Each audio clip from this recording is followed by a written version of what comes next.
사람들은 누구나 고난 속에서 자기 자신을 승화시키며 살아갑니다. 어느 누구도 죄악의 여리고 장벽이 없는 사람 아무도 없을 것입니다. 그러나 하나님은 한 민족의 삶을 하나님의 백성의 모델로 보여주셨는데 그것이 바로 이스라엘 인생의 삶이었습니다. 이스라엘 나라 백성들을 보면서 광야길을 걸어가며 애국 생활을 하는 것을 봤을 때에 그것이 어떻게 우리의 삶과 똑같을까라는 생각을 하면서 성경을 봅니다. 하나님 그들을 위하여 그들을 살아냈기 때문에 적과 꿀이 흐르는 가나안 땅을 예배해 놓으시고 또 그것을 소망하고 살게 하기 위해서 아브라함과 이삭과 야곱에게 거듭거듭 선포하시고 또 그것을 입으로 시인하게 하며 후대 자손들에게 들려주게 했으며 또 많은 이방 사람들에게 선포하게 하셨습니다. 그러나 가나안이 하루아침에 다가온 것은 아닙니다. 또 그것을 갈 때는 수많은 난관과 고난과 역경에 부딪히게 되었는데 그 중에 하나가 여리고성을 무너뜨려야 되는 것이었습니다. 오늘 우리도 마찬가지로 천국을 약속받은 하나님의 자녀들이지만 이 땅에 사는 날 동안 우리가 무너뜨려야 할 죄악의 여리고가 있습니다. 그럼 어떻게 해야 죄악의 여리고를 무너뜨릴까? 그럼 우리가 어떻게 해야 그 죄악의 여리고 성을 무너뜨릴 수 있을까요? 사랑하는 성도 여러분들과 함께 말씀의 은혜를 나누고자 원합니다. 첫째, 우리가 무너뜨려야 할 죄악의 여리고는 무엇일까? 헬라어 원문에 보면 사탄, 마귀, 귀신입니다. 우리는 사탄, 마귀, 귀신과 같이 더불어서 살아갑니다. 이 땅에 살아가면서 영적인 눈을 열고보면 우리가 안 보이는 것 같지만 한 사람 앞에 500명도 있어요. 500명의 사단, 무리를 수천 명의 사단이가 귀신들이 우리 심령 속에 있습니다. 또 그렇지 않으면 우리 심령 속에 동물원과 같은 그런 진심의 세계가 우리 심령 속에 있다는 겁니다. 사탄, 마귀, 귀신의 여기력을 무너뜨려야 하는데 첫째, 해방하는 자, 우리가 무엇을 하는 건가, 남의 일을 방해하는 자, 그것은 사탄, 마귀, 귀신이 하는 짓입니다. 골로새서 3장 8절에 이제 너희가 이 모든 것을 벗어버리라. 그 분이 납니까? 악의가 납니까? 회방, 너희 입에 부끄러운 말을 버리라. 이것이 사단이가 하는 회방하는 자의 귀신의 역사입니다. 내 속에 분과 악의가 있습니까? 회방하는 말이 있습니까? 우리 입에서 부끄러운 말을 버리시길 주님의 이름으로 축원합니다. 디모데전서 6장 4절에 저는 교만하여 아무것도 알지 못하고 변론과 언쟁을 좋아하는 자니 이로써 투기와 분쟁과 회방과 악한 생각이 나면 우리의 생각 속으로 분쟁을 하고 변론하게 합니다. 투기하게 합니다. 분쟁하게 합니다. 회방하게 합니다. 그것은 악한 생각이라고 합니다. 우리 생각 속에 집어넣어준 악한 교만의 영은 예수의 이름으로 무너뜨리길 바랍니다. 시편 119편 22절에 내가 주의 증거를 지켰사오니 회방과 멸시를 내게서 떠나게 하소서. 시편 다시 고백합니다.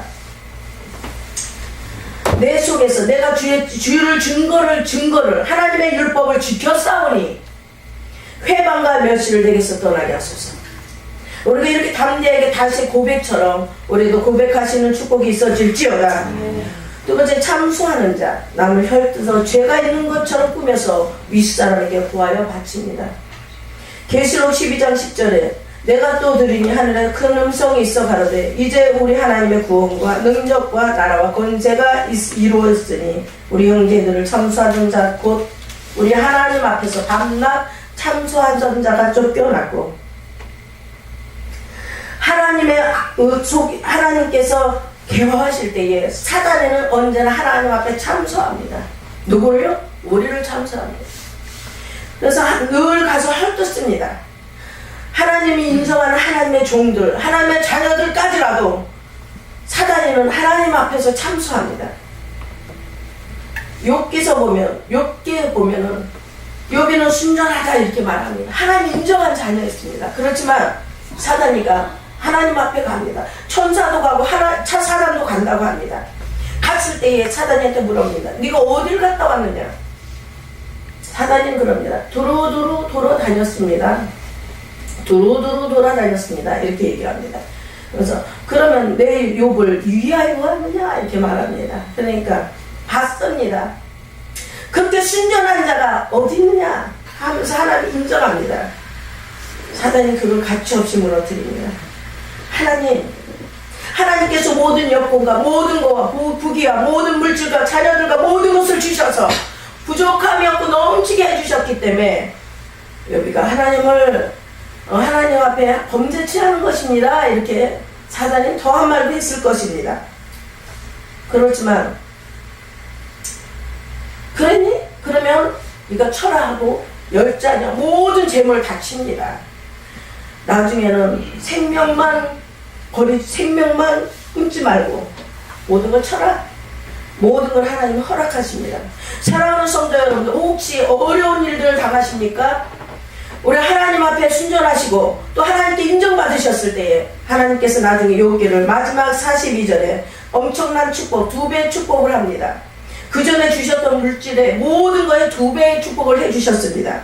그런 것처럼 우리도 하나님 앞에 신실한 자들이 되어서 마귀가 참수하는 것들로 통해서도 그 다음에 축복이 2배로 받는 그런 축복이 임하여 주시길 바랍니다.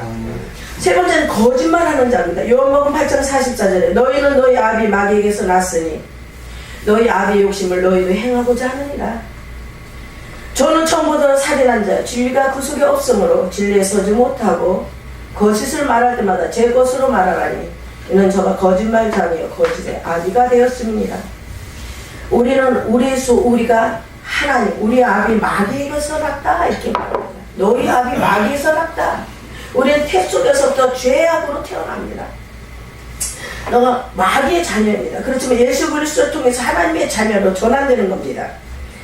근데 우리가 거짓말하는 자, 우리는 거짓말장애, 거짓의 아비에게 낳기 때문에 거짓말장애, 거짓을 얘기할 수가 있어요. 그런데 예수 그리스도를 통해서 거짓의 아비가 아닌 하나님의 자녀로 변화되셔서 거짓말하는 자가 되지 마시길 주님의 이름으로 축원합니다. 근데 이렇게 거짓말하는 것들을 통해서 거짓의 아비로서 우리는 묶일 수가 있어요. 시시때때로 거짓을 말하게 합니다. 그리고 진짜처럼 얘기합니다. 지금 그런 사람들이 그런 주의 종들이 너무나 많아요. 66권 성경에는 지식적으로 아무리 안다 할지라도 거짓의 아비를 통해서 거짓말하는 주의 종들이 그렇게 많다라는 겁니다. 66권 성경이 열어져서도 음란의 죄를 저지르고요. 거짓말하고요. 여기서 말하고 여기서 거짓말하고 너무너무 자기 유익한 대로 거짓말하는 그런 시대가 지금인 것 같습니다. 특히 주의 종들을 잘 만나시고 사람들을 믿지 마세요. 주의 종이라 할지라도 믿지 마세요. 그 사람이 말하는 것에 일치하는 삶을 살지 않을 때는 그 사람 아무리 능력을 행하고 하늘에 물을 끄집어낸다 할지라도 그 종은 거짓의 영입니다. 거짓의 아비입니다. 그렇기 때문에 거짓말 자녀, 거짓의 아비에게 태어났기 때문에 그런 주의 종들을 따라가지 마시길 바랍니다. 네 번째는 악점하는 자입니다. 10편 5절 9절에 보면 저희 입에 신실함이 없고 저희 심중이 심히 악하며 저희 목구멍 열린 무덤 같고 저희 혀는 악청하나이다. 악청하는 자가 된다는 겁니다. 데살로니가전서 2장 5절에 너희도 알거냐 우리가 아무 때에도 악첨의 말이나 담심의 탈을 쓰지 아니한 것을 하나님이 증거하시느니라. 악첨의 말이나 담심의 탈을 쓰지 아니한 것을 누가? 하나님이 증거하시느니라. 하나님의 증거를 받으시길 주님의 이름을 축원합니다. 다섯 번, 이간하는 자. 두 개 혀라는 뜻이에요. 이간하는 자, 두 개 혀다. 먼저 말한 것을 반복하는 이러한 것들은 말하고 또 두 사람 사이를 갈라놓는 것을 이간한 자라고 말합니다. 잠언 16장 28절에 패배한 자는 다툼을 일으키고 말자는 친한 것을 이간하느니라. 우리가 살아가면서 이간할 때가 있어. 이 사람이 없을 때 이 사람한테 얘기할 때 좋은 말이 아니라 안 좋은 얘기를 했을 때 그건 이간하는 겁니다. 우리는 이간하는 것들을 이간하는 혀를 조심하시길 주님의 이름을 축원합니다. 그래서 우리 혓바닥이 하나인데 두 개가 되면 되겠습니까? 하나는 좋은 말, 하나는 이간하는 말. 그러면 안 되잖아요. 이간하는 말을 이간하는 자가 되시 마시길 바랍니다. 그러면 사단에게 점령당하는 사람은 가정이 파괴되고 육신도 질병에 의해서 파괴되며 정신도 사업체도 파괴될 수밖에 없습니다. 사단에게 점령당하지 마세요. 마귀들은 할 수만 있어도 믿는 자를 넘어뜨리고 쓰러뜨리고 우리의 것을 빼앗아 도적질해 갑니다. 그렇기 때문에 그 도적질을 해가지 당하지 않도록 늘 조심하시길 바랍니다. 그래서 하나님 베드로 사도를 통해서 너희는 믿음을 굳게 하여 저를 대적하라. 베드로전서 5장 9절에 말씀하고 있습니다. 믿음을 굳게 하여 누구를 대적하라? 사탄 마귀 귀신을 대적하라는 겁니다. 늘 예수의 이름으로 물리치시길 주님의 이름으로 축원합니다. 그래서 우리 여리고성, 죄악의 여리고성을 가차없이 무너뜨리길 바랍니다. 그 죄악의 여리고성이 쌓이면 쌓일수록 우리는 하나님하고 단절되고 하나님 만날 수가 없기에 죄악의 여리고성 꼭 오늘 무너뜨리기를 주님의 이름으로 축원합니다. 우리 믿음을 굳게 하여 우리 속에 있는 사단의 여리고를 무너뜨려야 되는데, 믿음이라 뜻은 히브리서 11장 1절 믿음은 바라는 것을 세상이요 보지 못하는 것들의 증거니, 히브리서 11장 6절 믿음이 없이는 하나님을 기쁘시게 못하니 하나님께 나가는 데 반드시 그가 계신 것과 또한 그가 또 자기를 찾는 자들에게 상 주시는 이심을 믿어야 할지니라. 믿음이 있으면, 믿음이 없이는 하나님을 기쁘시게 못하고, 믿음이 있으면 하나님을 기쁘시게 하고, 하나님께 나가는 축복, 반드시 하나님과 계신 것과 또한 그가 자기를 찾는 자들, 하나님을 찾는 자들에게 상을 주시는 이심을 믿어야 할지니라, 이렇게 말합니다. 그 모든 게 믿음으로 되어집니다. 오늘부터 믿음의 사람이 될지어다. 믿음의 사람이 되셔야 돼요. 믿음의 사람이 되셔서 난 할 수 있구나, 오늘도 승리할 수 있구나, 이렇게 하세요. 그리고 말씀을 많이 읽으세요. 말씀을 많이 읽고 새벽기도를 그렇게 다니는 분도요, 말씀이 어딨냐고 이렇게 찾아서 물어보시는 분이 있어요. 근데 그렇게 하는 거는 의심하는 거고, 그렇게 하는 건 참수하는 겁니다. 우리 저기 그 기도원에 어떤 분이 전화 오셨어요. 우리 기도원 오시는 분들은 가난한 분들만 보내셔요. 소외된 자, 아픈 자, 도와줄 분들만 보내셔요. 근데 그분이 처음에 오셨을 때는 귀회종의 부모니까 얼마나 이치적으로 어느 정도는 알 거 아니에요. 아들이 둘 다 목사니까. 그러나 참 철야도 많이 하시고 그러셨는데, 아니 막 저한테 기도를 남편을 꼭 받게 하고 싶다고 하시는 거예요. 막 목사님들한테 애원을 하셔요. 한 번만 목사님한테 기도를 받게 해달라고. 그래서 집회 때 해드렸더니 손을 대는 동시에 이 몸이 다 얼어붙는 거였대요. 몸이 다 죽었대요. 막 얼음같이 얼어붙는 느낌을 받아서 뱃속까지 얼어붙었다고 이렇게 말을 하시더라고요. 그래서 그거는 뜨겁게도 불이 들어가지만 시로하는 광선을 받았을 때는 시원하게, 얼음같이 시원하게 이렇게 시로가 됩니다 하고 분명히 말씀을 드렸는데, 그날 가서는 막 뭐 난리가 났대요. 그럼 그 다음부터 그분은 안 오셔요. 참 믿음이 없으니까 73살인 분이 일을 나가면 되겠습니까? 저 두 자녀가 목사인데 그럼 기도해야 되죠. 초보적 방언을 쓰시면서 초보의 얘기를 하시면서 주여종의 어미가 그러면 되겠느냐고요. 기도의 사람을 만들기 위해서 기도하게 했는데 이분은 물질 때문에 또 나가셔서 일하기 위해서 남편을 갖다가 끌어서 얘기를 한 거예요. 핑계를 대신 거예요. 참 믿음이 없구나. 하나님께서 분명히 그 80세, 90살이 돼서도 일하겠느냐 이거예요. 누가 써주겠느냐고요.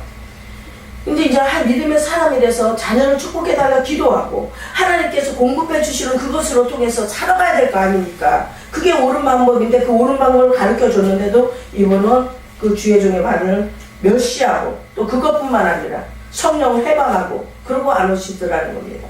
그게 믿음 있는 삶이겠습니까? 믿음 없는 삶입니다. 정말 최선을 그분을 위해서 이렇게 뭐 여기서 공급해 주시는, 하나님 주시는 걸 다 이렇게 섬겨드렸는데도 그렇게 말씀하시는 걸 봤을 때 너무 믿음이 없는 분이라고 생각했습니다. 여러분들도 믿음 있는 사람이 되시길 주님의 이름으로 축원합니다. 히브리서 12장 33절에 저기가 믿음으로 나라들을 이기기도 하며 의를 행하기도 하며 약속을 받기도 하며 사자들의 입을 막기도 하며, 사단이 입도 막는다는 겁니다. 믿음이 있는 자가 그렇게 행한다는 겁니다. 하나님께서 이 사단의 여리고를 무너뜨리는 사람들에게는 많은 영혼을 맡겨주고 많은 물질을 맡겨주며 또한 하나님의 권세도, 하나님 하늘의 권세도, 이 땅에 있는 모든 것들의 권세를 우리에게 맡겨주실 줄 믿습니다.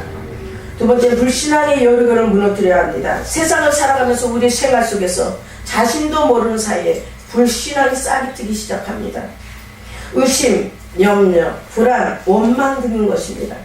사람이 자꾸 염려하게 되면 믿음이 떨어지고 의심을 자꾸 하게 되면 축복이 사라집니다. 하나님께서 믿으라고 자꾸만 하시면 믿어야 되는데 사단이들 그 축복을 못 받게 하기 위해서 축복에서 떨어뜨리기 위해서 믿음을 없애버려요. 오늘부터 축복의 사람이 될지어다. 또 축복을 받으시길 바랍니다. 물질 없는 거 불행한 겁니다. 물질 없는 거 그렇게 통쾌한 일도 아니에요.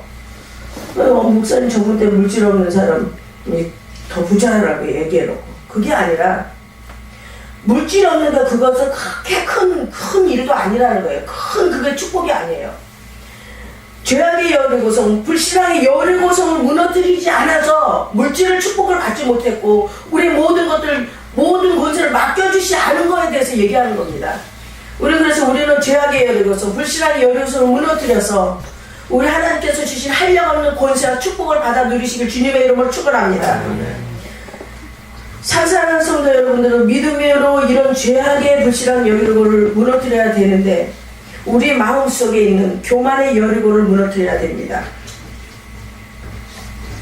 교만이라는 뜻은 겸손함이 없이 잘난 체하며 방자하고 버리시 없음을 이끄는 말입니다.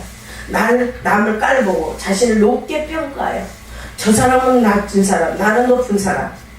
반성함이 없고 쉽게 우쭐거리는 마음을 뜻합니다. 교만한다는 뜻은 지식백과에 나왔습니다. 또 스스로 잘난 체하며 겸손하거나 온유함이 없이 건방지고 방잠을 이루는 말입니다. 성경에서는 교만한 자라는 뜻은 하나님을 신뢰하기보다 자기 자신이나 자신이 선택한 수단을 더 신뢰하는 자를 가리킵니다. 교만이란 말은 헬라어로 허풍을 떤다, 자만하다라는 뜻입니다. 우리 인간은 조금 잘 되면 교만해지기가 쉽습니다. 예를 들면 다른 사람보다 지가 조금 높아진다든지 아니면 명예를 얻게 된다든지 또는 권세를 얻게 되었을 때 우리는 하나님 앞에서 언제나 겸손한 자세로 살아가야 될 줄 믿습니다. 겸손한 얘기를 주셔요. 우리 할 수만 있거든 겸손해지셔야 돼요. 왜요? 하나님께서 겸손한 자세로 살아갈 때 그 사람에게 모든 축복을 주시기 때문에 겸손하시길 주님의 이름으로 축원합니다. 잠언 16장 18절 말씀에 보면 교만은 패망의 선복이요 거만한 마음은 넘어짐의 앞잡이니라고 말씀합니다. 잠언 29장 23절에서도 사람이 교만하면 낮아지게 되겠고 마음이 겸손하면 명예를 얻으리라 말씀하셨습니다. 그러니까 우리가 하나님 앞에나 사람 앞에나 마음이 겸손하면 명예를 주신다고 합니다. 그런 명예의 축복을 받으시길 주님의 이름으로 축원합니다. 그럼 어떻게 해야 죄악의 여리고성을 무너뜨리며 승리하는 삶을 살아가나? 이스라엘 백성들은 여리고성을 계속해서 돌았어요. 계속해서 도전했다는 겁니다. 계속해서 도는 건 계속 도전했다. 첫째 날 도전했을 때 무너지지 않았습니다. 둘째 날, 셋째 날도 마찬가지였습니다. 그러나 드디어 무너졌는데 7일째 되는 날 무너졌습니다. 이 숫자 7은 여리고와의 완전의 수로서 전적인 하나님의 능력으로만 여리고의 종목이 가능하였습니다. 우리 죄악의 여리고성도 전적인 하나님의 능력으로만 우리 죄악의 여리고성이 무너질 줄 믿습니다. 두 번째는 법궤를 메고 돌았습니다. 법궤의 뜻은 만군의 여 하나님 이름을 계시하는 것이라는 뜻입니다. 법궤를 통해 자기 자신을 계시하신 그가 진정한 하나님이시라는 것 분명합니다. 법궤가 땅에 있었으나 하늘에 계신 하나님께서는 그것으로 그 백성을 지도하셨습니다. 출애굽기 25장 21절 22절 말씀에 보면 속죄소를 궤 위에 얹고 내가 내게 줄 증거판을 궤 속에 넣으라. 거기서 내가 너와 만나고 속죄소 위 곧 증거궤 위에 있는 두 그룹 사이에서 내가 이스라엘 자손을 위하여 내게 명할 모든 일을 내게 이르리라. 법궤의 의미는 하나님께서 만들라고 명령하신 법궤는 지성소의 비품이요 하나님의 인재를 나타내는 특별한 증거물이었습니다. 이 궤는 법궤 또는 언약궤라고도 합니다. 이는 하나님께서 언약의 백성을 구원해 주시기 위하여 일하신다는 것을 증거하는 것입니다. 법궤라는 뜻은 하나님의 백성을, 언약의 백성을 구원하기 위해서 일하신다는 것을 증거하는 것입니다. 그 속에 들어있는 증거품으로서는 주로 세 가지를 들 수 있으니 만나, 금항아리, 아론의 쌍난 지팡이와 언약의 비석들입니다. 만나를 담은 금항아리와 아론의 쌍난 지팡이와 언약의 비석들입니다. 히브리서 9장 4절 말씀에 보면 금향로와 사면을 금으로 싼 언약궤가 있고 그 안에 만나를 담은 금항아리와 아론의 쌍난 지팡이와 언약의 비석들이라고 말씀하셨습니다. 사랑하는 성도 여러분들도 하나님의 말씀을 붙잡으시길 간절히 축원합니다. 양강나팔을 불면, 양강나팔의 뜻은 우리 예수의 이름은 모든 사람들 선포해야 합니다. 우리가 기도할 때 나팔의 소리가 들린다면, 그 나팔의 소리를 낸다면 모든 사람이 예수의 이름을 선포하라는 뜻입니다. 두 번째, 무장한 자들 궤 앞에 돌게 했다. 우리는 성령과 말씀과 기도와 찬송을 무장하라는 뜻입니다. 세 번째, 하나님의 약속을 믿고 소망 중에 돌았다. 우리는 항상 하나님께 소망을 두고 전진한다는 뜻입니다. 하나님의 약속을 믿고 소망 중에 돌았다라는 거. 우리가 기도할 때 돈다는 생각을 할 때 있죠. 내가 왜 돌지? 그게 그 돌잖아요. 요즘 막 돌았잖아요. 하나님 약속을 믿고 소망 중에 돌았다. 우리는 항상 하나님께 소망을 두고 전진한다는 뜻입니다. 이제 말씀을 마칩니다. 사랑하는 성도 여러분, 이스라엘 백성과 같이 열개성이 우리 길을 가로막을 때 낙심하지 마세요. 믿음으로 계속 도전하세요. 내가 낙심하는 건 하나님 뜻이 아니에요. 기도가 안 됩니까? 기도가 안 되십니까? 끝까지 부여잡으시길 바랍니다. 저는요 20대에 기도할 때 기도가 안 돼요. 1시간 반씩 그 기도에 줄을 잡기 위해서 몸부림쳐서 그렇게 하지도 않아서 기도 안 된다고 그런 거짓말이에요. 성령의 불을 달라고 1시간만 2시간을 예쳐서 기도하고 기도의 줄을 잡히면 6시간 7시간 기도했습니다. 하지도 않고 노력도 안 해서 안 된다는 그런 거짓말이라는 겁니다. 제가 해봤어요. 안 해봤으면 얘기하겠습니까? 안 된다요. 포기를 왜 이렇게 잘해요? 너무 이상해요. 하나님의 자녀인데 포기하는 게 어디 있습니까? 도전해야지. 새로운 걸 도전하고 새로운 걸 우리가 쟁취해야 되는데 그거 하기 전에 응답도 받기 전에 하지도 않고 안 된다고 하지 마세요. 전 해봤으니까 알아요. 기도의 줄을 잡기 위해서 1시간만씩 2시간씩 실험하고 그 다음에 기도를 하고 7시간 6시간씩 기도했던 것처럼 절대로 기도는 절대로 순순히 이루어지는 게 아닙니다.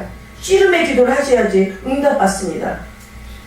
사랑하는 여러분들, 낙심하지 마시고 믿음으로 계속 도전하시고 하나님의 말씀을 붙잡으며 예수의 이름으로 선포하고 성령과 말씀과 기도로 찬송으로 무장하시길 바랍니다.